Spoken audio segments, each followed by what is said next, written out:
The Podcast Super Friends. 5 podcast pros talking tech, promotion, marketing, ideas, and strategy. It's 2026.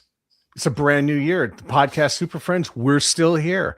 I'm Matt Kundle from the Sound Off Media Company in Saint Adele, Quebec, and these are the friends. We'll go clockwise. Hello, I'm Johnny coming to you from Fort Worth. Excited to be here. Happy New Year. Happy New Year, everyone. My name is Catherine O'Brien in Baton Rouge, Louisiana. And a wicked happy new year from Dave in Boston, pod617.com, the Boston Podcast Network. John Gay, Jag in Detroit podcast. Like Matt, I have also moved, except I only moved a couple towns over outside Detroit. Matt moved across an entire country. And you'll notice that Boston accents always seem to flare up a little more when the Patriots are doing well. Or the Red did Sox. well. Yeah. It's 2026, and this is where the podcast predictions come out. We could do a podcast predictions show. I find podcast predictions to be weird. I did a few of them for the Pod News Weekly Review. I did about 4 of them. They'll actually creep up a little bit today.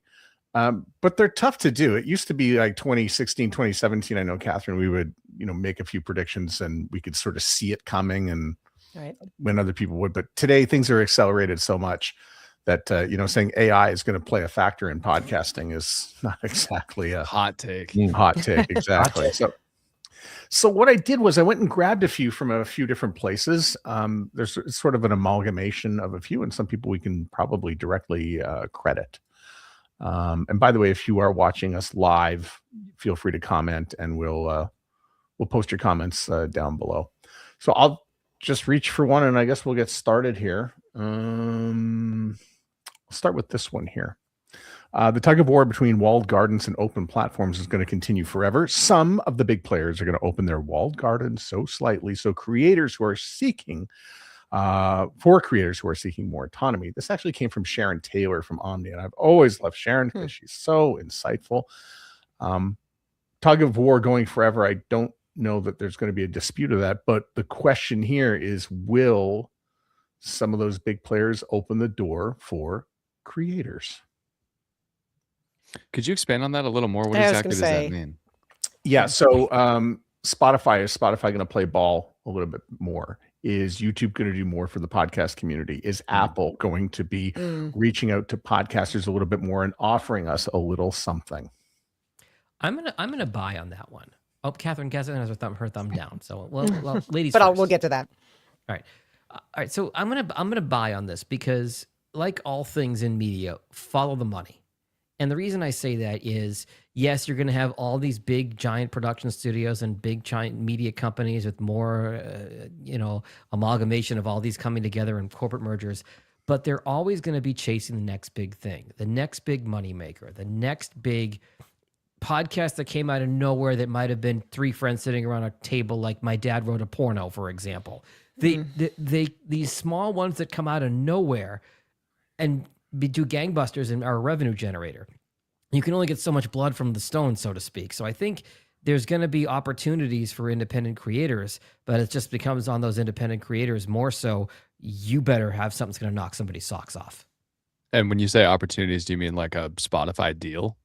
A Spotify deal, a syndication deal, something for OTT for smart TVs. I know we'll get to that part of it later probably too, but I think these big companies would be penny wise and pound foolish to not have that potential revenue stream in independent creators. Well, Jag, I think that I'm saying thumbs down to this because I actually don't think that we're going to see some of these big deals or that we had that run. We had that era with podcasting. And I think that podcasters who have that lightning in a bottle, that gem that's going to pop and go totally blow the roof off of everybody's podcast players, I think that they're going to be taking those things inside. I think necessity drives a lot of these decisions, and I just don't see that that's going to be happening this year. There is not going to be that necessity to have the garden walls or to continue the metaphor, to those things to be opened. I think that the creators are going to be having their own setup of sponsorships and monetization and those things, and that the big companies aren't going to have to open those doors at all. I kind of agree with Catherine, and I think of like the Joe Rogan thing that we saw with him going to Spotify exclusive for, 1 year, 2 years. And then before you know it, he makes the announcement, oh, by the way, we're going to be kind of trickling back to YouTube. We're going to be going back onto Apple Podcasts. I think that it's so hard for any one established player, whether it's Spotify, Apple, or YouTube, to have sole control over one show when they creator themselves has so much more opportunity for monetization by being on those other platforms. By just you're expanding, you're kind of the money has to be good enough to go, I'm going to cut off whatever potential revenue I could get from YouTube and Apple to go just to Spotify. They have to pay me enough to where that makes it worth it, and I'm not locked in forever, so that I can go back and recapture that audience. And again, you have to take into consideration the fact that you're now going 2-3 years without any exposure on YouTube or Apple. And so now you're essentially rebuilding that from scratch once you get out of that deal. Yeah, I was going to say it's dangerous to be that reliant on one provider. Sorry, David, go ahead. No, that's okay. I don't know who's gonna win the race, if there is one, to be the podcast host, to end all host, and to offer something special and different to the rank and file podcaster. The Joe Rogan's going to do his thing and all that, but I think this could be a year where we see some innovation in monetization models. YouTubers know exactly what they need to do and how many hits they need to get in order to start monetizing their show, and then they do start to make money. I don't think this exists for podcasts, but I don't think anyone's won the race to that. You put your podcast on YouTube, of course, and you can follow those. But it'll be interesting to see if Spotify or Apple Podcasts, or maybe some strange third party, comes up with a model that is user friendly for the average podcaster to try to monetize their show. I'll say again, I think Substack is going to continue to be that place, because it gives you the newsletter, it gives you the blog, it gives you the site, it gives you the video, it gives you the podcast. And to tag on to what Catherine said, I think there's kind of a middle ground or a third route that someone could take, which is similar to Substack, is a Patreon style movement. And it's really relevant. Yesterday, I saw just popped up in my newsfeed a podcast that I had started listening to in like 2018. His latest YouTube video was titled "The End." And who's not going to click on that if you're familiar with the podcast? And, I went through his YouTube channel, few thousand subs, barely cracking 1,000 views per YouTube video, and he'd been doing this for like 8 years. But he has a big following, just not on YouTube. And the whole shtick of the way to get you to click was thinking he was shutting down the podcast, and the announcement was in a sense, he was just no longer going to be releasing the podcast publicly. And the reason he said so was it's really hard to get sponsorships now. For his show is what he called a variety show, which is why I always hit on niche. He said a general variety show is really hard to market, really hard to get to grow listenership that way.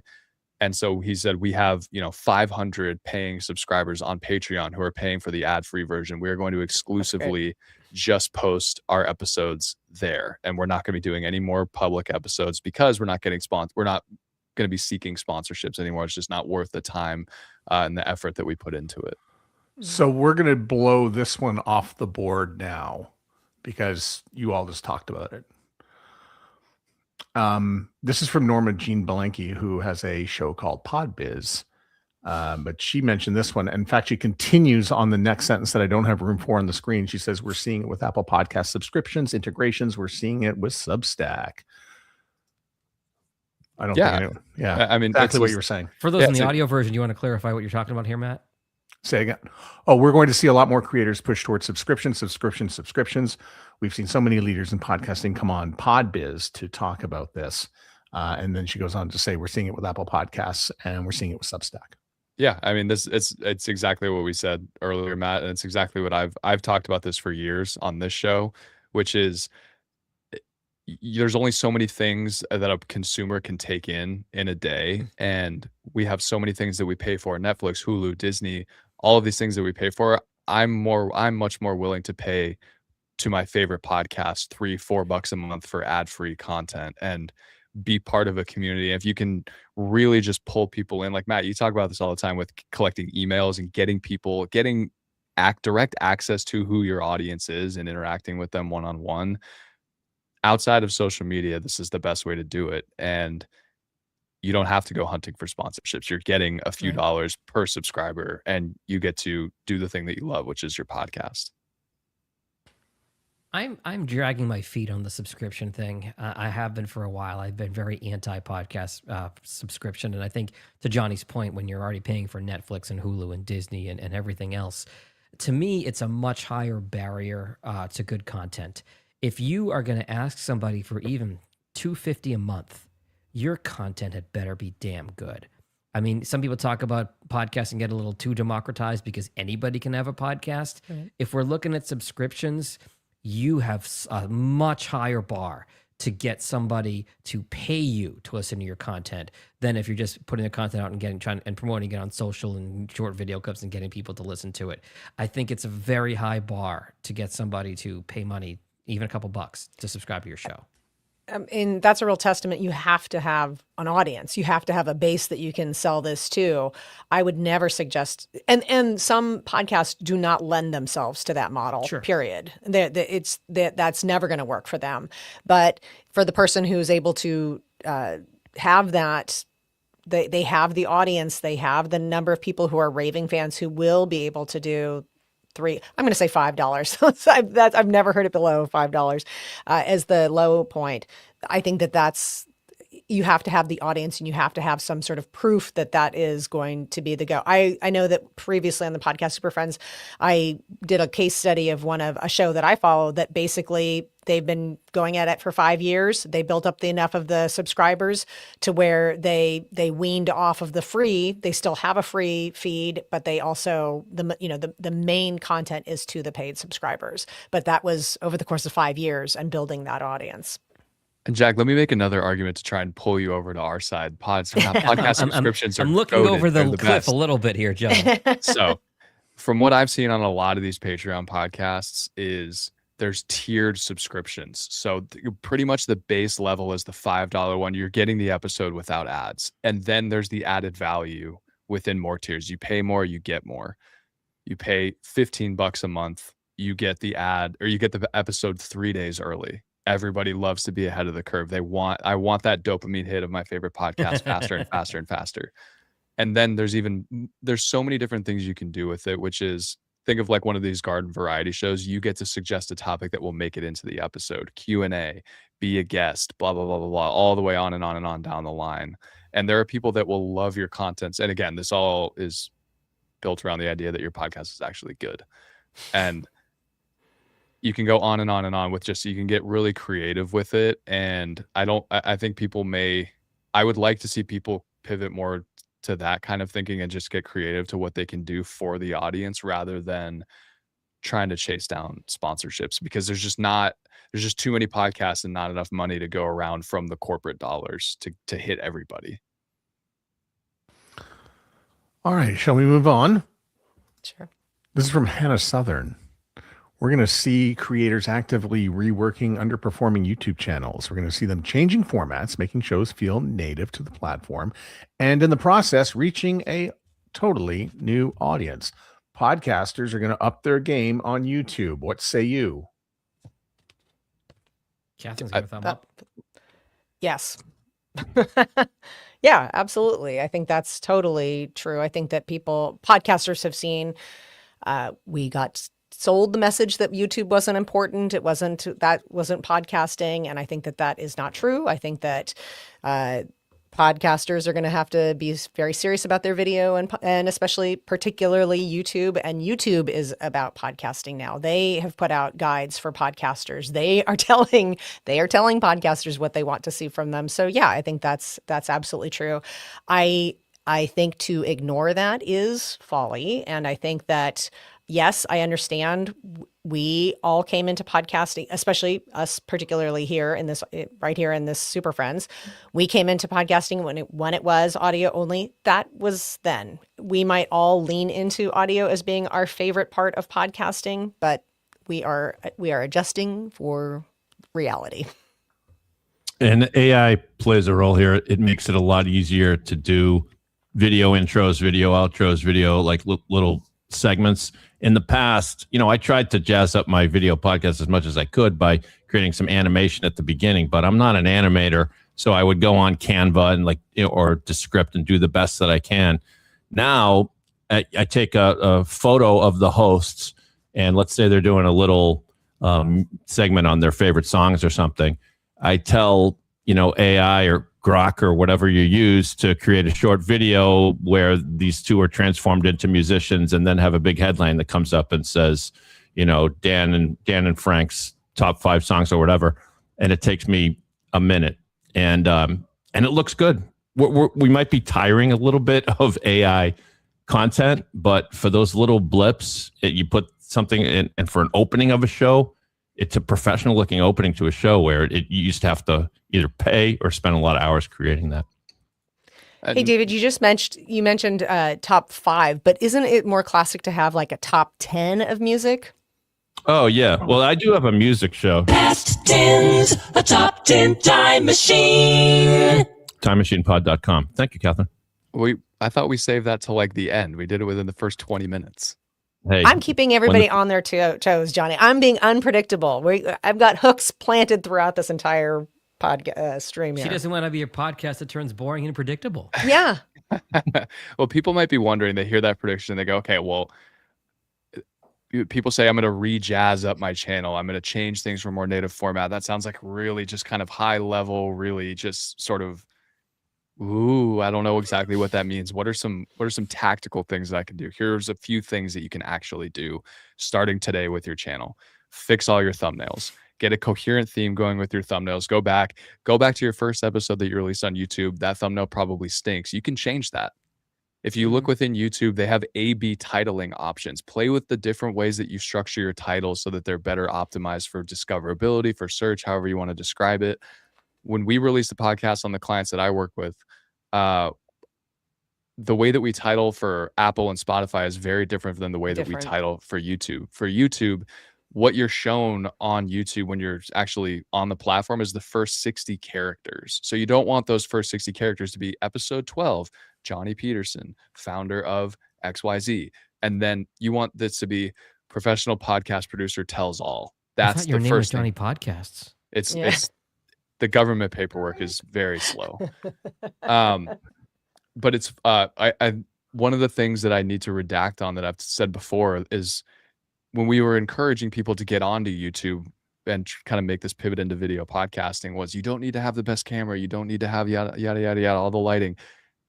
This is part of what the prediction is if you want to jazz up your YouTube channel, make it more native to the platform, you need to look at the higher performing YouTube channels and see what they have. What do they have? They have incredible lighting. They have the great cameras. And there's a great post here from a friend of mine named Dan Bennett, who is a strictly video production guy who works with podcasters, works with corporate clients, knows this stuff like the back of his hand. And there's a great LinkedIn post that I pulled up here. And what he posted just fits so perfectly with this prediction, which is he listed out like 5 things. Number 1 was lighting. Natural light doesn't cut it anymore. You need to invest in a 3-point lighting setup and close the curtains. Your face should be creatively lit with no harsh shadows. My lighting isn't perfect, but I'm not a YouTuber.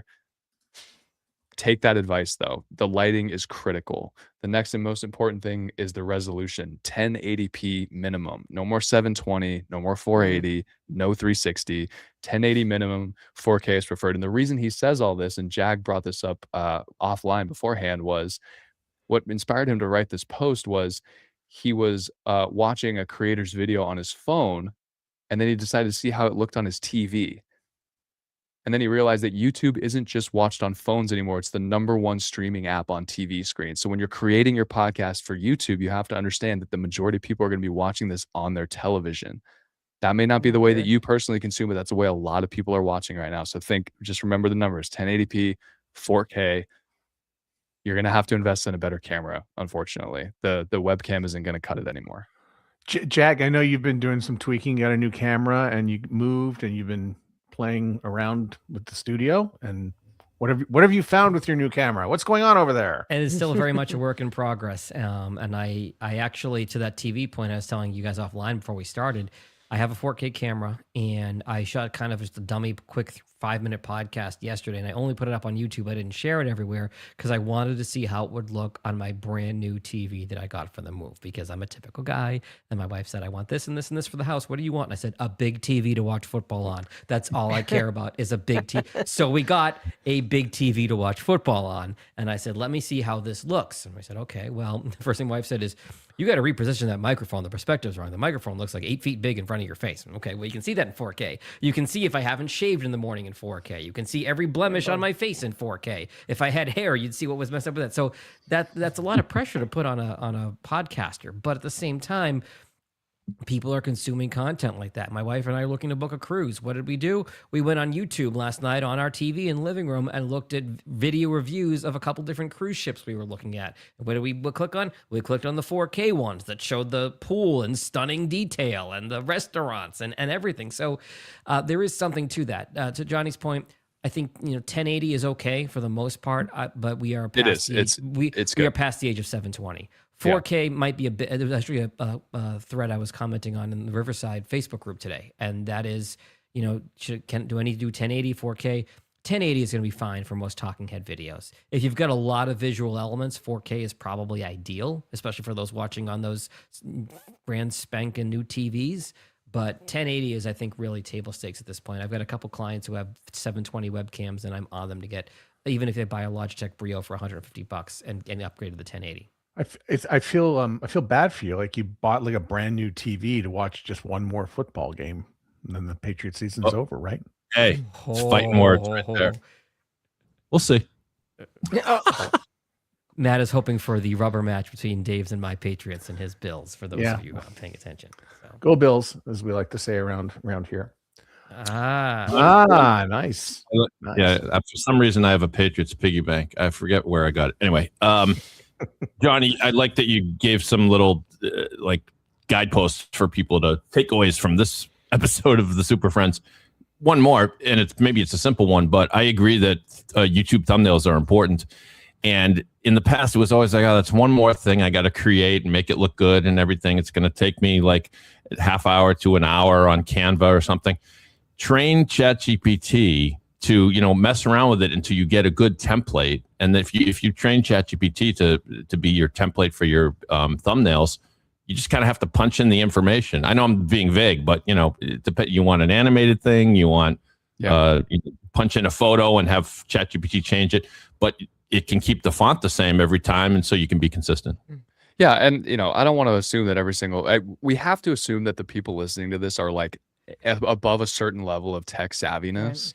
So let's say you don't want to go that route, because like you said earlier, David, maybe some people at a certain point, people get tired of the AI thing. So you may not want to have very obviously AI thumbnails. You can still utilize ChatGPT or Claude or whoever. You just say, hey, I just downloaded Photoshop. Can you teach me step by step how to make a thumbnail for my YouTube video? And it will make it so easy. And, that's what I did. I don't have a background in digital media art, but I can make thumbnails like that just now because you do it over and over and over again. And you're not making crazy different thumbnails every single video, or maybe you are, and it can kind of unlock a new creative outlet for you. But there should be some of your creativity. Your creativity in the podcast is what's drawing people in. So use that in the thumbnail as well to help draw people in right out of the gate. Go ahead, Catherine. A shout out for our friend Coco in Riverside will make you. I've actually used that to make some thumbnails, and they're okay. They're better than what I could do on Canva, let's say. And asking to optimize for YouTube, and to Johnny's earlier point, you can use those in the A/B testing. So if you needed just a B, that's a good way to do that. Yeah, and the global marketplace out there is insane. I've used people from all over Fiverr, Upwork to make thumbnails. There's so many talented people out there that will make that all they do all day is make YouTube thumbnails. Make thumbnails. And you can pay them $15, you can pay them $25, you can pay $100. Now, granted, you get what you pay for in most instances, but if you don't want to take the time to do any of this, it's the easiest thing to contract out. And then once you find someone that you like working with, you just get them on WhatsApp. message them, hey, I've got a new episode coming out. I'm gonna send you a job on Fiverr. They go, great, here it is. Boom, you've got your thumbnail. It's one less thing to worry about. Or pay them directly so Fiverr doesn't take 20%. Yeah, and we would never do that because we don't want to get banned from those places. I was once banned from Upwork for doing such a thing. And so I would never advocate for something that is very clearly a smart idea.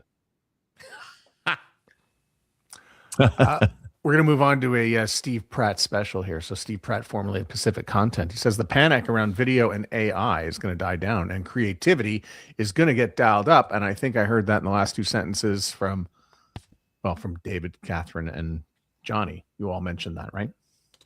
We're all going to agree here? Yeah, absolutely. Yeah, it's to me, it's an epidemic on Facebook, for example. I feel like every other video is fake, and it's not what it purports to be because it's created by AI. So it's the question all of us people are asking every day if we're on social media: is that AI? Is that AI? I think that's AI. So I agree. I certainly hope this prediction proves correct.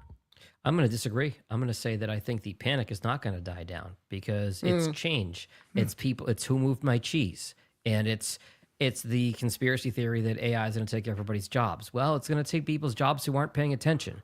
It's the people who are paying attention. They're going to use it to help them in their existing jobs. I know that's a very broad generalization as it's coming out of my mouth, but I think the panic around AI is not going anywhere. I'd love to see the panic go down, and I'd love to see things settle into a bit of a rhythm, but it's so new and so few people understand it that I think this is going to be a conversation we're having for quite a period of time.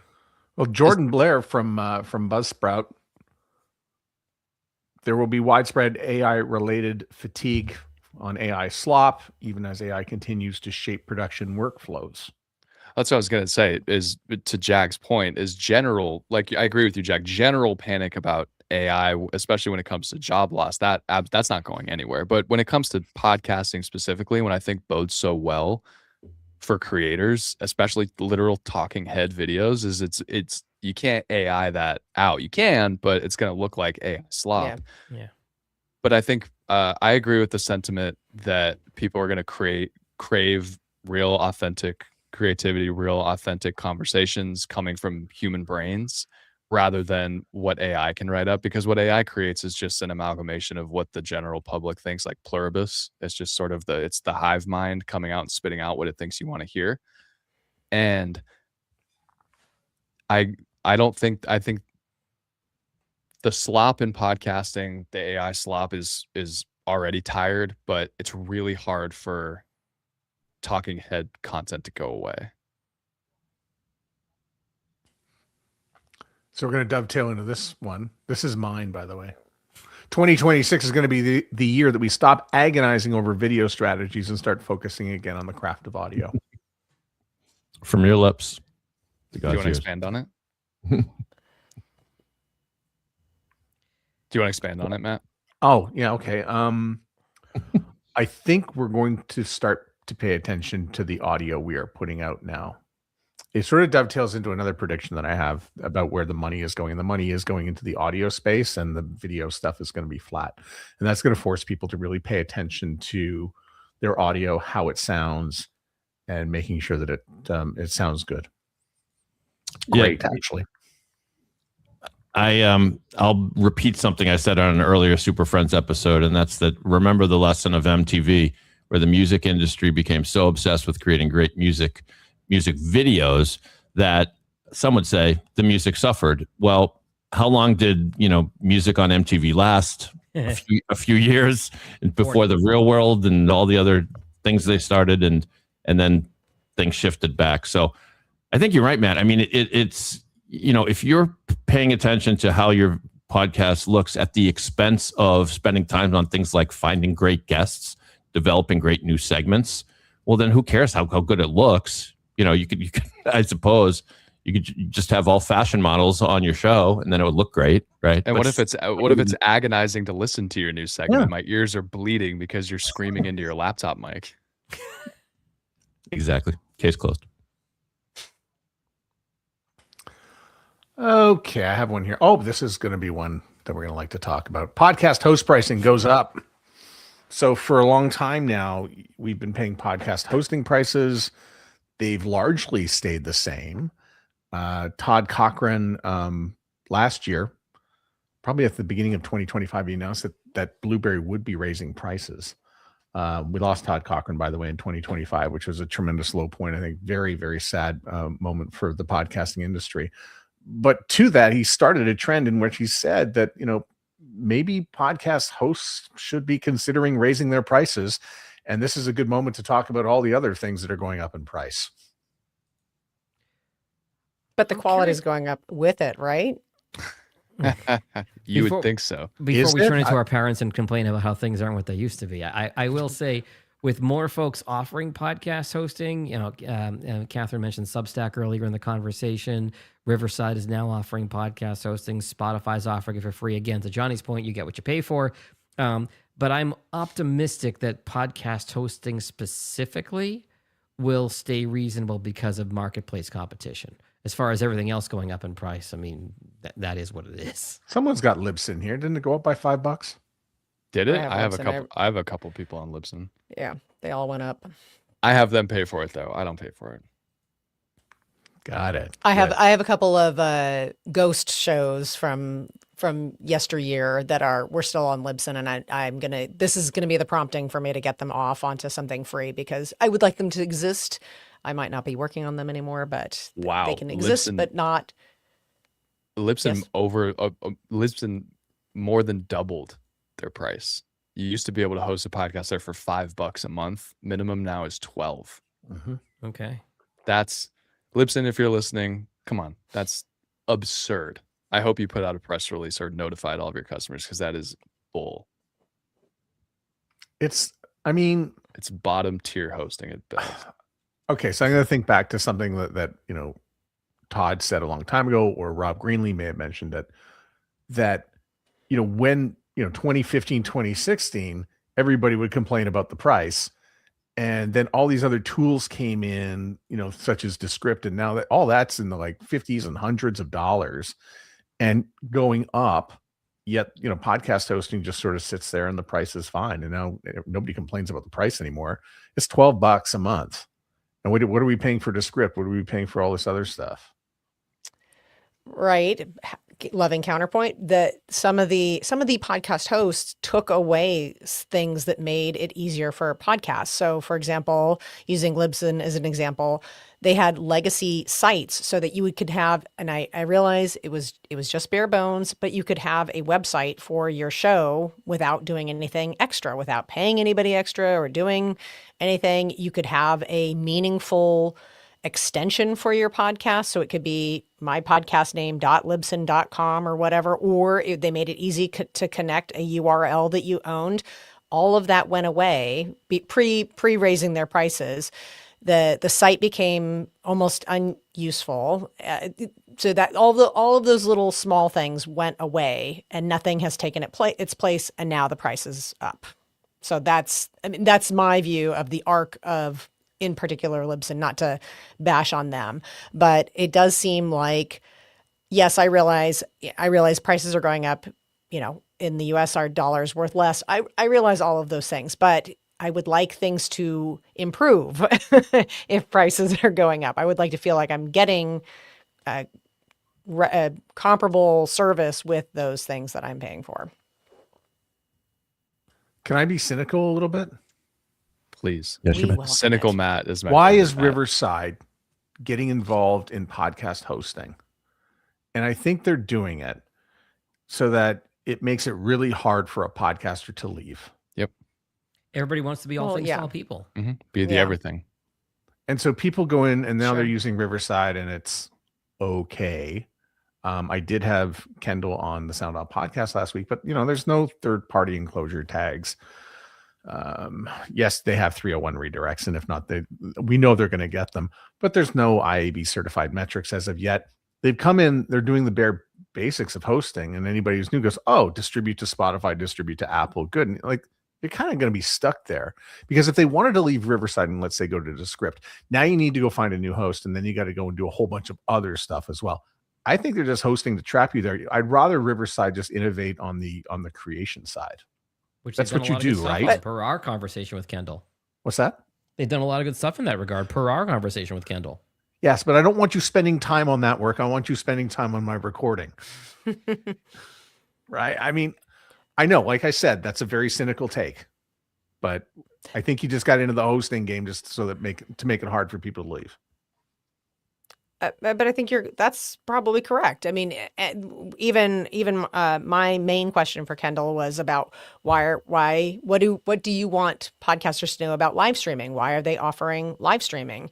And we're sitting here on a different platform.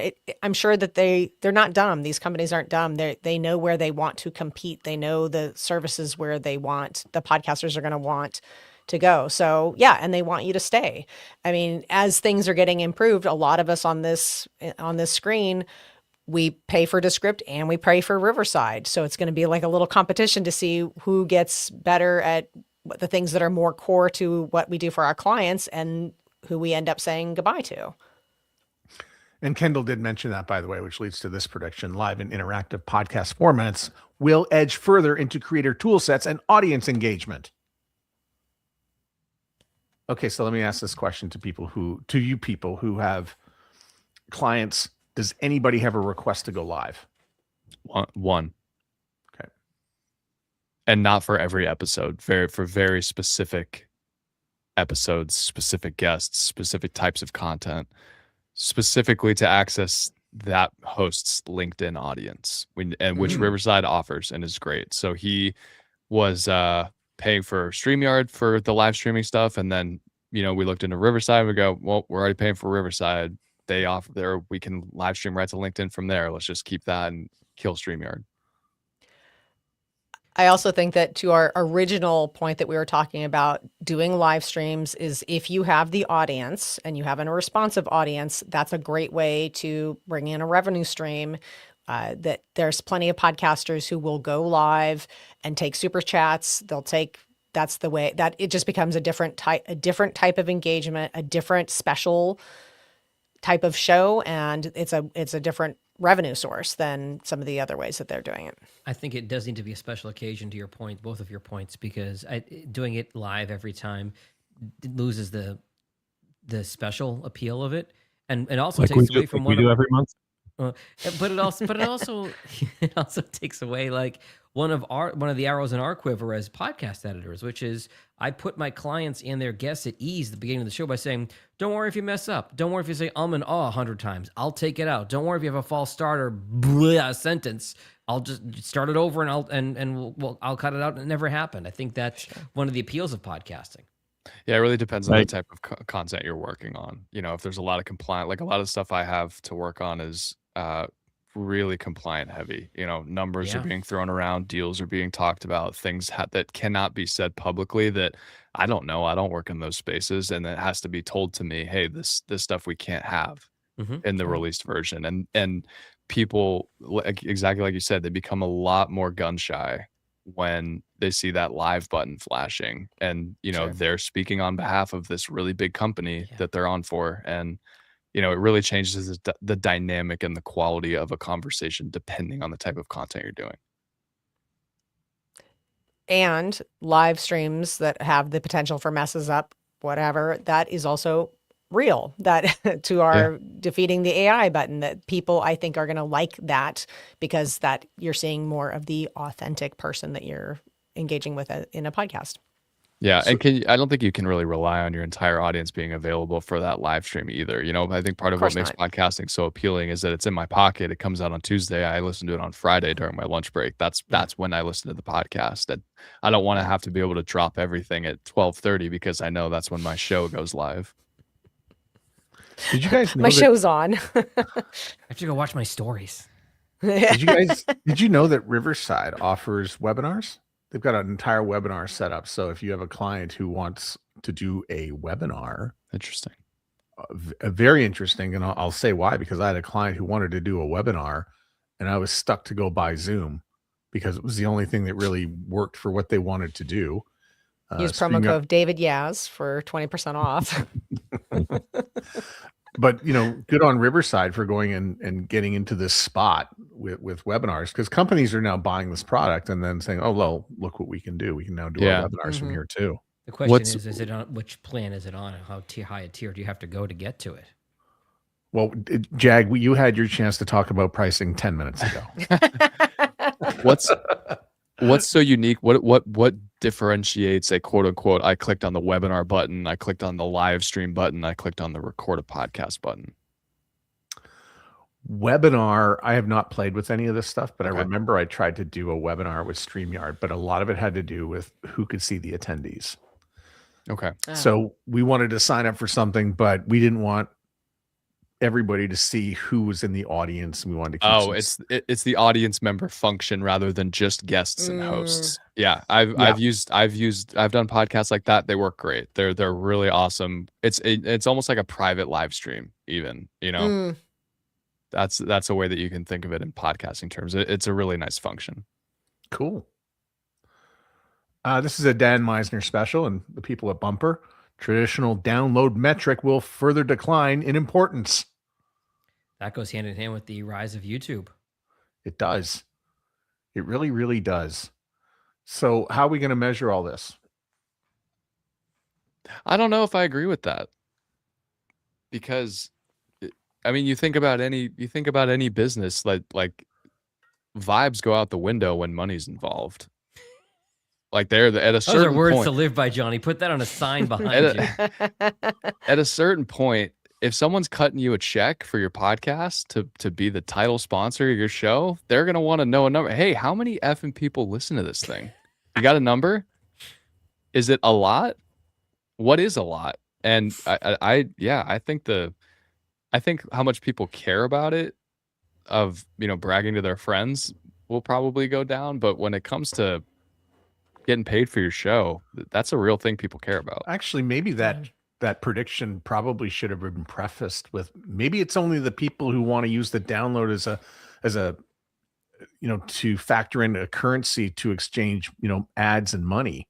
Maybe the download goes away there. But I think if we're not talking about ad spend or anything like that, then maybe it's still got value. Yeah. Well, maybe even to contradict my own point. And if anyone else has anything, please jump in. I feel like I've been just flapping my gums here. To contradict my own point, one of my staples in life is audience quality, not audience quantity. So maybe in lieu of the download metric going down, it's the how much can you tell me about who the audience actually is goes up in levels of importance. So if your audience, if you're selling financial services software and you have 2,000 listeners an episode, but they're all CFOs, that's pretty valuable. That's great.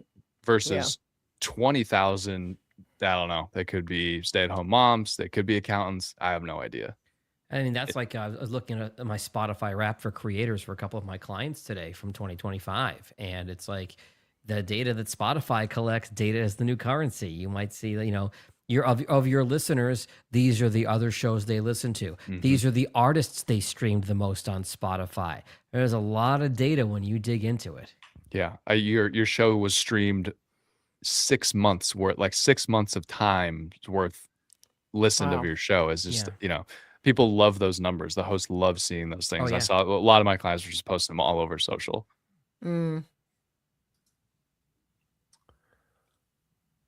Here's one. Advertisers are going to be questioning the value of programmatic more aggressively, and in the end, you can expect more demand for authentic host-read opportunities. Oh, interesting. Not only that, we got applause. This, by the way, comes from me, of all people. So I made this prediction. Does that mean you're not saying baked in host ad reads? Right. Yeah, that was my question. No, that's fine. But I think just a host read ad where somebody goes to buy an ad on your show and they want the host to read it, whether it's baked in or it's inserted dynamically, as long as it flows.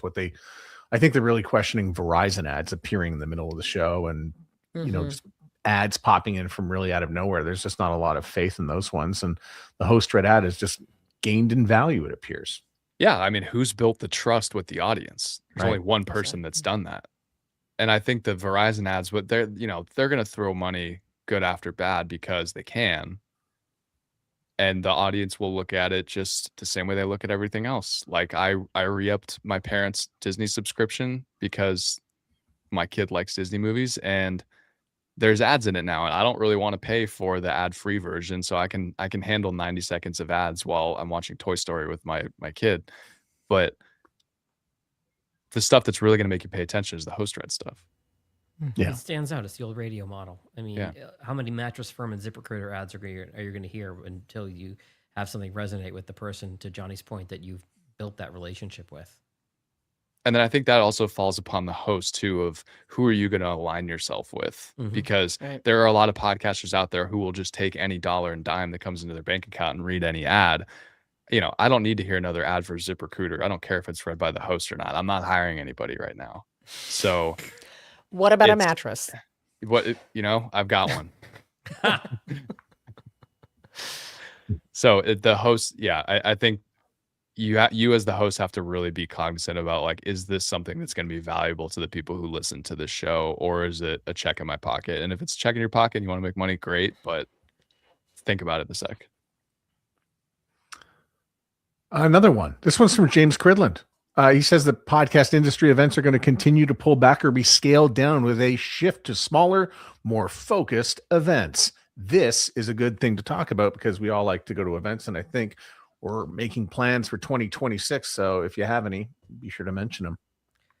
This one seems a bit odd considering the source, considering what Podcast Movement is doing and Cridland's involvement with that. With all due respect to him, he's a titan in our industry, but Podcast Movement is scaling up to reach the ad week in New York in the fall. But I think it's going to be more targeted and a little bit smaller. It's going to shift. Okay. It will shift to New York, but at the same, I mean, we're used to 3,000 and 4,000 people. I don't think we're getting that. We're also, to what Johnny said, it's not about the mass audience. It's going to be about the right audience. Quality. Yeah. All right. Then I stand corrected. Okay. Yeah. And Matt, you made a point when we were talking about it offline too, about the move to New York being very specific to target that area of the country, just because it's so dense, versus, having it in Dallas. You can get people from either coast. In New York, it's going to be a much more focused audience. It's going to be marketing people. It's going to be people in the New York tech scene. A lot of podcasters in New York and in the Northeast area, Boston. There's a great one up there, I hear.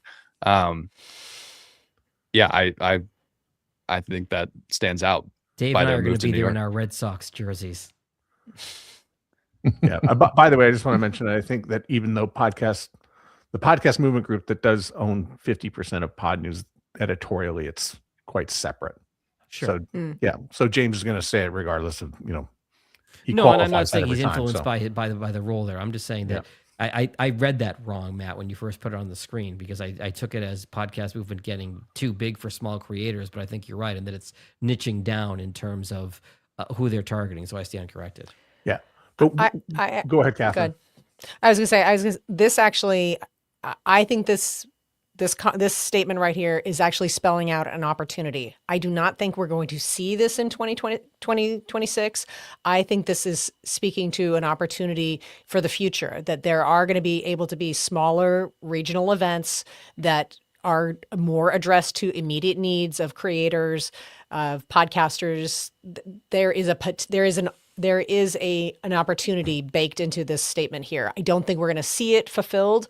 I don't think Podcast Movement is going to fulfill this. I think this is a bellwether of things changing going forward. And people who want to have events or want to have meetups that are, remember, Podcast Movement grew out of a podcaster meetup. I think that we're going to see a lot more potential in those types of events, those smaller events. Yeah. It's strange because I'm considering more events than ever before. So I take a look. Oh, there's Podfest coming up shortly. Oh, and there's this thing called in Calgary. I think it's Roundup. Podcast Roundup. Yeah, I can't remember. YYC. I think it's Podfest YYC. I'm gonna get that wrong anyways. Podmeet YYC. Shit, I can't remember the name. Anyhow, that's another one that's there. So I look at that event. Podcast Movement's one. Oh, the London Podcast Show, which is really big and a definite recommend. So I'm looking at more shows than ever, but I'm also looking at a lot of smaller shows as well. Podcast in London, that is on my 2027 radar, Matt, based on your recommendation and others. I know. And I'll say, so much I know pressure to go. Yeah. Save your pennies, but use David's piggy bank there. I personally, I'm looking for a, let's say, content conference, and I have not landed on one. I feel very strongly about, I think that there's plenty of industries in the content space where there is transferable information for the podcaster. And so I have not landed on where I'm going to go, but that's where I'm looking. I'm looking for people who understand content, who understand delivering media on lots of different platforms, and I want that transferable skill to the podcaster. That's what I'm interested in for an event for me personally. Pod Summit YYC was what I was trying to say. Yeah. Oops. Sorry. Anybody else have any podcast related events that maybe it doesn't have to be podcasting? Are there other events that you would go to that are not involved, that are not really podcast? Maybe it's a social media thing. Maybe it's something that's maybe a creator. Is there another type of conference out there that sort of lends itself into what we do? I'm not really a conference person, but I really loved what Catherine said about a creator conference. I think that we may, for the podcast host specifically listening to this, I think that we may pigeonhole ourselves a little bit with like, oh, I can only go to Podcast Movement, I can only go to Podfest. That's where I'm going to learn everything. The word podcast is becoming synonymous with just content. With it's blending into video. Right. We're getting on YouTube. We're all just kind of competing in this space for attention now, and you don't have to just go to those places. They're great to go to. You don't have to just go there because there's so much other stuff that you can learn, whether it's YouTube strategy, and Podcast Movement has, I believe the last time I went there, they had a YouTube strategy session, but there's got to be conferences out there that are dedicated to just solely one thing that you think you need to get better at, whether it's your marketing strategy, whether it's just making great reels or making great clips, or YouTube or Facebook, whatever it is. Broaden your search beyond it. It doesn't have to have the word podcast in it for it to be valuable to you. Okay, I'm glad you mentioned that because I still had this one kicking about here. And this one came from Steve Goldstein from Amplify Media. I'm not even sure there's a prediction. He just sort of says this is where podcasting is at, and that the industry narrative will continue to blend audio with new screens and hybrid experiences. And he calls it liquid content. I put it in the comments field of every one of our social media streams, whether you liked it or not. Did he expand on that more, what liquid content means? It's a little of everything. So I'll give you a great example, actually, because we already touched on it. What is wrong, Jag? I really wish you'd phrase that differently. Liquid content? I had Taco Bell this afternoon.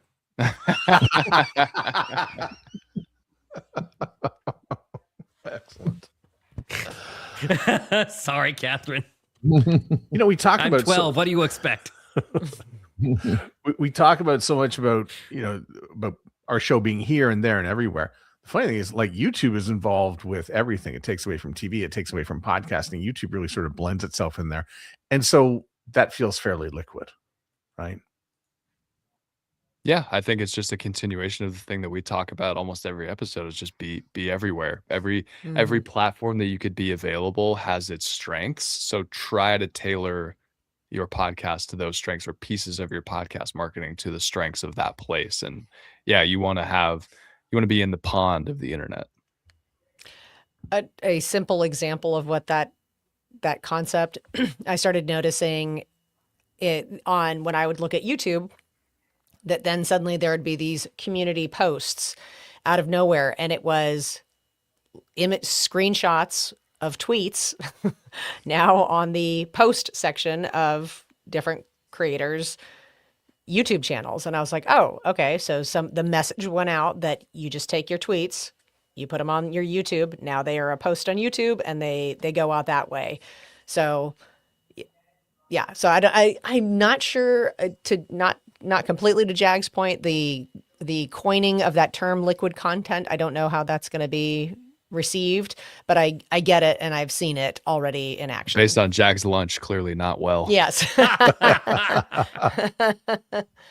great. Now we're going to lose our Taco Bell sponsor, you guys. Come on, get heads in the game. People can see this on the screen anyways, but for those who are just listening to us, Steve Goldstein says that era one of podcasting was the Me and the Undies era. That's when we all did the podcast in our underwear. Era 2 was the spaghetti against the wall era where we all, tried stuff. And then Era 3, which we're just coming out of now, which is what is a podcast. We had the audio versus video where we've been struggling for the last few years. And Era 4 is what Steve is welcoming in now. This is the liquid content era where it all goes anywhere. Link is in the show notes if you would like to read what Steve has written. Steve is always gives me a lot to pause and think about. So Thoughtful. Steve, if you're listening, I'm sorry for my comment. You are a brilliant mind in this industry, and I read your newsletter every week and have a world of respect for you. I just have the brain of a 12-year-old. Everyone's on fire. This is what happens when we take time off, right? Like Johnny's invigorated. He's just going here today. He's ready. Jag's back on 95 XXX in Burlington, Vermont with the morning show bits. With the crew jokes, yeah. Dave showed up and he's all firing with the Boston accent. Got the top 10 time machine mentioned in early. Yes, I did. Matt, may I make one bonus prediction? Sure. Well, I'm going to go around here. We're going to wrap up here, and everyone's going to throw us in their prediction. So this is a good time for you, David, to give yours. Okay, I'll start. My prediction for 2026 is that there will be some pop culture crossover with podcasts. If you saw the Sabrina Carpenter episode of Saturday Night Live in October, they did a sketch spoofing the McFoodie Boys, which I don't listen to that podcast, but it, apparently, according to my son, it was a spot-on spoof.